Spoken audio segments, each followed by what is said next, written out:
आज একটা একেবারে নতুন ধরনের কেকের ডেকোরেশন সহ রেসিপির ভিডিও নিয়ে এসেছি। ভিডিওটা যদি সম্পূর্ণ দেখে নাও তো বাড়িতে পারফেক্ট ভাবে একটা বার্থডে কেক বানাতে পারবে আর সবার মন খুশি করতে পারবে। আর আমার যে সমস্ত বন্ধুরা এই ধরনের ফন্ডেন্ট ওয়ার্ক করে অর্ডার নিচ্ছ তারা অনায়াসেই পারবে। চলো দেখে নেই কিভাবে আমি বানালাম। এখানে আমি 1 পাউন্ডের একটা রসমালাই কেকের বেশ বানাবো, তার জন্য 2টো ডিম নিয়ে নিয়েছি। ডিমটা আমি একটা ইলেকট্রিক বিটার দিয়ে ভালোভাবে বিট করে নিলাম আর 1 চিমটে লবণ দিয়ে দিয়েছিলাম। তারপরে স্টেপ বাই স্টেপ চিনিটা দিয়ে দিচ্ছি, ভালোভাবে চিনিটা দিয়ে দেব। আর ভালোভাবে মিক্স জারের মধ্যে আমি চিনিটা গুঁড়ো করে এনেছি। অবশ্যই এখানে গুঁড়ো চিনিটা ব্যবহার করবে, কখনোই দানাযুক্ত চিনি ব্যবহার করা যাবে না, কারণ ডিমের সাথে ফোমটা মিশতে অনেক সময় লাগবে আর অতিরিক্ত বিট হয়ে যাবে, তখন ভালো লাগবে না ফোমটা রেডি হতে। ধীরে ধীরে দেখো আমি এখানে ফোমটা রেডি করে ফেলেছি। এই পর্যায়ে এসে আমি তেলটা দিয়ে দিলাম আর এসেন্স দিয়ে দেব। এখানে আমি রসমালাই এসেন্স দিচ্ছি আর ভ্যানিলা এসেন্স, এই দুটো এসেন্স আমি এখানে ইউজ করেছি। তোমরা কেবলমাত্র রসমালাই এসেন্স ইউজ করতে পারো, কোনো অসুবিধে নেই। তেল আর এসেন্স দেওয়ার পর আমি 6 থেকে 7 সেকেন্ডের জন্য বিট করেছি, বেশি সময় বিট করা যাবে না। আর স্টেপ বাই স্টেপ আমি এখানে ময়দাটা দিয়ে দিচ্ছি একটা স্ট্রেনারের সাহায্যে চেলে নিয়ে। কখনোই তোমরা একসাথে সমস্ত ময়দা দিয়ে দিও না। আর আমি ভিডিও ফাস্ট দেখাচ্ছি, আমি কিন্তু এত ফাস্ট কখনোই মাখাচ্ছিলাম না, খুবই আলতো হাতে ধীরে ধীরে আমি ময়দাটা মাখাচ্ছিলাম। তোমরা কিন্তু বাড়িতে ধীরে ধীরে আলতো হাতেই মাখিয়ে নেবে। আর আগে থেকে একটা 6 ইঞ্চির মোল্ড রেডি করে রেখেছিলাম, সমস্ত কিছু ব্যাটারটাই আমি এই মোল্ডের মধ্যে ঢেলে নিলাম। আর ওটিজির মধ্যে আমি 140 ডিগ্রি সেন্টিগ্রেডে 30 মিনিটের জন্য বেক করে নিয়ে এসেছি। কত সুন্দরভাবে নরম সফট একটা স্পঞ্জ রেডি হয়ে গেছে। তোমাদের আমি মোল্ড আউট করেও দেখিয়ে দিচ্ছি আর লেয়ার কাট করেও দেখিয়ে দেব। ভেতরটা কত সুন্দর, একেবারে সুন্দর নরম স্পঞ্জি একটা কেক রেডি হয়েছে। এইভাবে যদি স্পঞ্জ রেডি করে তোমরা কেক বানাও সবাই খুব খুশি হয়ে যাবে। আর যদি অর্ডারের কেক বানাও তো কাস্টমার রিপিটেড হবে, আমি বারবার বলে থাকি। এই কেকটার টেস্ট অসাধারণ হয়। দেখো 3টে ভাগে আমি ভাগ করে নিয়েছি অনায়াসেই। এরপর একটা বোর্ড নিয়ে নিয়েছি, বোর্ডের মধ্যে একটু ক্রিম লাগিয়ে নিলাম। প্রথম স্পঞ্জটা আমি বসিয়ে দিলাম আর ভালোভাবে এখানে রসমালাইয়ের যে রসটা থাকে সেটা দিয়েই আমি সোপ করে নেব।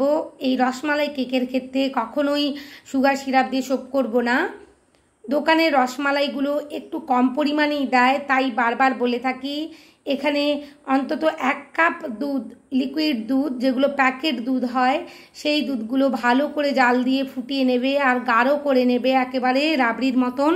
আর দোকানের থেকে যে আনবে ফ্রেশ যে রসমালাই সেটা মিশিয়ে দেবে বাড়িতে বানানো মালাইয়ের সাথে, একটা অসাধারণ মালাই রেডি হয়ে যাবে। সেই মালাইটার মধ্যে 1 থেকে 2 ড্রপ তোমরা রসমালাই এসেন্স মিশিয়ে দেবে আর 2 ড্রপ লিকুইড বা জেল ইয়েলো ফুড কালার মিশিয়ে দেবে। খুব সুন্দর একটা ফ্লেভার হবে। আমার কাছে এখানে কেশর ছিল, আমি কেশরও 1 পিঞ্চ মিশিয়ে দিয়েছি। অসাধারণ একটা কালার আসে আর ফ্লেভারও খুব সুন্দর আসে। ইয়েলো জেল কালারটা দেওয়ার ফলে কালারটা খুব ভালো আসে। 1 থেকে 2 ড্রপ দেবে, বেশি জেল কালার দিতে যেও না, তাহলে বেশি হলুদ হয়ে যাবে, দেখতে ভালো লাগবে না। তাই কম করে ইয়েলো জেল কালার আর কম করে 2 ড্রপের মতন এসেন্স দেবে। এখানে খুব সুন্দর একটা ফ্লেভার আসবে। আর যখন বাইট করবে কেকটা কাটার পর প্রত্যেকটা বাইটে অসাধারণ একটা ফ্লেভার আর টেস্ট মুখের মধ্যে পড়বে। সবাই খুব ভালো বলবে আর খুব খুশি হবে। আমি নিজেই এটা দেখেছি, প্রত্যক্ষ করেছি সামনে থেকে। আমার একটা কেক, আমি সেখানে আমন্ত্রিত ছিলাম, আমার রসমালাই একটা কেক গেছিলো সেই অনুষ্ঠান বাড়িতে, একটা বার্থডে পার্টিতে, 5 ইয়ার্সের বার্থডে পার্টিতে। তো সেখানে আমি দাঁড়িয়ে দেখছিলাম যে পাশে আরও 2টো কেক ছিল, অন্য জায়গা থেকে নেওয়া ছিল। তো সবাই রসমালাই কেকটাই নিচ্ছিল, আমার কাছ থেকেও ওনারা 2টো কেক নিয়েছিলেন, আর একটা রসমালাই একটা হোয়াইট ফরেস্ট। সবাই রসমালাই কেকটাই নিচ্ছিল আর বারবার বলছিল এটার ফ্লেভার খুব সুন্দর, কোথা থেকে নিয়েছে, কোন শপ থেকে নিয়েছে। আমি যেটা দূর থেকে দাঁড়িয়ে দাঁড়িয়ে দেখছিলাম আর তাড়িয়ে তাড়িয়ে উপভোগ করছিলাম। আমি কিন্তু কাছে গিয়ে বলছিলাম না যে এটা আমি বানিয়েছি বা আমার থেকে অর্ডার করেছি, আমি শুধু দূর থেকেই দেখছিলাম ওদের এক্সপ্রেশনগুলো। তো এই কেকটা খাওয়ার পর এইরকমই এক্সপ্রেশান হয়, কারণ আমি নিজে বাড়িতে বানিয়ে খেয়ে আমার বাড়ির মানুষরা যারা খেয়েছে প্রত্যেকেরই মুখে একই কথা, খুব সুন্দর ফ্লেভার হয়, খুব সুন্দর খেতে হয়।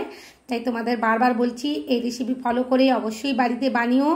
একেবারে বেকারি স্টাইল, বেকারির থেকেও খুব সুন্দর অথেন্টিক ভাবে তোমরা কেক বানাতে পারবে। তোমরা বেকারির থেকেও বেশি অর্ডার পাবে, আমি বারবার বলছি তোমাদেরকে।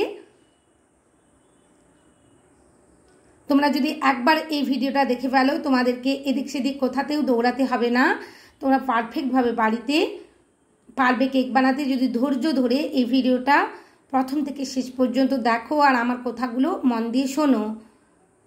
এখানে আমি কেকটা খুব সুন্দরভাবে ক্রাম কোটিং করে ফ্রিজের মধ্যে রেখে দিয়েছিলাম 15 থেকে 20 মিনিটের জন্য। এরপরে একটু পিঙ্ক কালার মিশিয়ে নিয়েছি হোয়াইট কালার ক্রিমের সাথে, অবশ্যই জেল কালার মিশিয়েছি। আর যিনি এই কেকটার অর্ডার করেছিলেন স্যার, তো উনি ছবি পাঠিয়েছিলেন কিভাবে বানাতে হবে, তারপরে বলেছিলেন যে দিদি আপনি যেমন পারবেন আপনি নিজের মতন করে, আমি আপনাকে থিমটা দিয়ে দিয়েছি, আপনি নিজের মতন করে বানিয়ে দেবেন, আমার কোনো এখানে আর কোনো ক্রাইটেরিয়া নেই। তো আমি সেই অনুযায়ী ওনার থিম অনুযায়ী আমি এখানে পিঙ্ক কালার করে একই রকমভাবেই করার চেষ্টা করেছি। ওনাদের কেকটা খুবই পছন্দ হয়েছিল। আর কেকটা কাটিংয়ের পরেও উনি আমাকে ফোন করেছিলেন যে খুবই সুন্দর হয়েছে দিদি কেকটা খেতে, আর দেখতেও অসাধারণ, সবার খুব পছন্দ হয়েছে, অনেক ধন্যবাদ বলে উনি আমাকে মেসেজ করেছিলেন। তাই বারবার বলবো কোয়ালিটির সাথে কখনোই কম্প্রোমাইজ করবে না, আর দেখতেও যেন একটু ভালো হয়, ফিনিশিংটা ভালো হয় সেটাও লক্ষ্য রাখবে। দেখো এখানে আমার খুব সুন্দরভাবে ফিনিশিং হয়ে গেল। আমি বোর্ডটা অবশ্যই ক্লিন করে নিয়েছি আর ফ্রিজের মধ্যে কিছুক্ষণ রেখে দিয়েছিলাম। তারপরে এখানে আমার কাছে হোয়াইট সুগার বল ছিল, যেগুলো কেক ডেকোরেশনের জন্য আমি ব্যবহার করি, সেগুলো দিয়ে ডেকোরেশন করে নিচ্ছি। কেকটার মধ্যে এইরকম ধরনের কয়েকটা সুগার বল ছিল আর কয়েকটা বাটারফ্লাই ছিল, আমি সেভাবেই করেছি। আর এখানে ফন্ডেন্টের কাজটা আমি একটু দ্রুত দেখিয়ে দিচ্ছি। আর এই ফন্ডেন্ট ফিগারটা আমি একটু স্লো মোশনে একটা ভিডিও করেছি, সেই ভিডিওটা আমি আপলোড করে দেব খুব তাড়াতাড়ি বা কালকে করে দেব, তোমরা সেটা দেখে নিও। আর যারা ফন্ডেন্ট দিয়ে এভাবে ফিগার বানাতে যাচ্ছ, কিভাবে ফন্ডেন্টটা ইউজ করবে সমস্ত কিছুই আমি সেখানে খুঁটিনাটি বলে দেব। এখানে কেকের সাথে যেহেতু ফন্ডেন্টের কাজটা দেখাচ্ছি, তাই বিশদভাবে আমি এখানে খুব একটা লেংদি করছি না বা দেখাচ্ছি না। তোমরা যারা শিখতে চাও ফন্ডেন্টের ফিগার বা ফন্ডেন্টের একটা মেন বা চাইল্ড ফেস, তো আমি সেই ভিডিওটা রেডি করেছি, সেটাও দিয়ে দেব, আমি সেই ভিডিওটা আপলোড করে দেব। দেখো ধীরে ধীরে এখানে ফেসটা করে নিচ্ছি। উনি যে ছবিটা পাঠিয়েছিলেন সেখানে দুটো ছোট ছোট বাচ্চা মেয়ের মুখ ছিল আর বডি ছিল, ফুল বডি বসেছিল, তো সেই অনুযায়ী করেছি। এখানে ফন্ডেন্টের মধ্যে অবশ্যই আমি টাইলার্স পাউডার মাখিয়ে নিয়েছি, তারপরে কাজটা করছি। কিন্তু আমি এখানে এসির মধ্যে বসে কোনো রকমের কাজটা করছি না, এই কাজটা আমি অনেক রাত্রেই করছিলাম। এই কেকটা বানাতে বানাতে আমার 4টে বেজে গেছিলো, কারণ 11টা থেকে 4টে পর্যন্ত কী কেক বানিয়েছি, তো সেটাই দেখো। 11টায় শুরু করেছি আর 4টের সময় গিয়ে আমার শেষ হয়েছে। আমি যখন ঘুমোতে যাব তখন দেখছিলাম ঘড়িতে 4টে বাজে। মাঝে মাঝে এরকম ধরনের কাজগুলো এসেও যায় যে তাড়াহুড়োয় আগের দিন অবশ্যই করে রাখতে হবে এই ফন্ডেন্ট ফিগারগুলো, পরের দিন করলে সেটও হবে না আর দিতেও পারবে না কাস্টমারকে সঠিকভাবে ডেলিভারি। তাই যতই রাত হোক না কেন, যাই হোক না কেন, কাজটা কমপ্লিট করেই আমাদেরকে ঘুমোতে যেতে হবে বা রেস্ট নিতে হবে। দেখো এখানে আমি অলরেডি বডি করে নিয়েছি, যে আমি গালটা বানিয়েছি আর তার ড্রেসটাও করে নিচ্ছি। আমি যে ভিডিওটা ফন্ডেন্টের কেবলমাত্র রেখেছি তার মধ্যে ডিটেলসে দেখানোর চেষ্টা করেছি, আর এখানে কেবলমাত্র একটু শর্টভাবেই দেখিয়ে দিয়েছি। ধীরে ধীরে কাজগুলো করবে, কখনোই তাড়াহুড়ো করবে না। আর ফন্ডেন্ট তো এখন এই ওয়েদারে ভীষণভাবে হাতের মধ্যে আটকে যায়, তাই বারবার কর্নফ্লাওয়ার হাতের মধ্যে মেখে নিয়েই কাজটা করার চেষ্টা করবে। এখানে আমি স্কিন কালারটা অবশ্যই রেডি করেছি, কোনো রকমের স্কিন কালার আমি দোকান থেকে কিনে আনিনি। ধীরে ধীরে এবার হাতগুলোও আমি বসিয়ে দেব। হাত দুটো যেন সমান দুটো হয়, সমান ভাগে ভাগ করে নেবে। স্কিন কালার ফন্ডেন্টটা এখানে রেডি করে দেখো এতটাই নরম হয়ে যাচ্ছিল হাতের গরমের মধ্যে যে বারবার আটকে যাচ্ছিল আর করতে অসুবিধে হচ্ছিল কাজটা। কিন্তু ধৈর্য হারালে চলবে না, ধৈর্য ধরে নিয়েই কাজটা করতে হবে। আর আমাদের তো বাড়িতে অনেক কাজই থাকে, কাজ কমপ্লিট করে এই সমস্ত কাজগুলো করতে হয়, বাড়ির সমস্ত কাজ গুছিয়ে নিয়ে তারপরে এই কাজগুলো করতে হয়। আর কেউই সুযোগ দেবে না যে তুমি এইটা এক্সট্রা কাজ করছো তো তোমার জন্য আলাদা সুযোগ, এরকম হয় অনেক সময়, কিন্তু আবার অনেক সময় হয় না সুযোগ। সম্পূর্ণটা বললে হয় না যে সুযোগ পাই না, সুযোগ পাই নিশ্চয়ই, কিন্তু অনেক সময় হয়ে ওঠে না, অনেক সময় সমস্ত কাজ সেরে নিয়েই করতে হয়।